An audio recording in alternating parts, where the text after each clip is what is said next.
আগের ভিডিওতে বললাম যে আমরা সানরাইজ ভিউ পয়েন্টের ভেতরে যে জায়গাটা দেখার, আমরা তো গেছি অনেক পরে, তখন অলরেডি সূর্য আকাশে উঠে গেছে। তো যেখান থেকে দেখা যায় সেইখানে আমরা গেছিলাম। তো ওখানে যাওয়ার পরে আমরা বেশ সুন্দর সুন্দর কিছু ফটো তুলেছি, আর ফটো তোলার জায়গাগুলোও সুন্দর করা আছে। কিন্তু সামনেটা অনেকটা মেঘের কারণে সামনের একদম ভিউ পয়েন্টটা আমরা তখনও কিছু দেখতে, মানে দূরের যে পাহাড়গুলো সেগুলো আমরা দেখতে পাচ্ছিলাম না।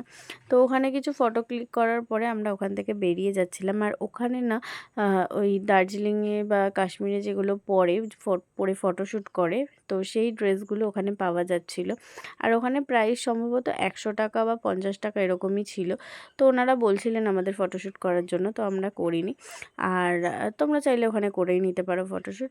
আর ওখান থেকে আমরা পরের আরেকটা স্পটে গেছিলাম, যেটা তোমার পাইন ফরেস্ট নামথিয়ার, সেটা আমি তোমাদের পরের ব্লগে শেয়ার করছি। চলো এখনের মতো টাটা।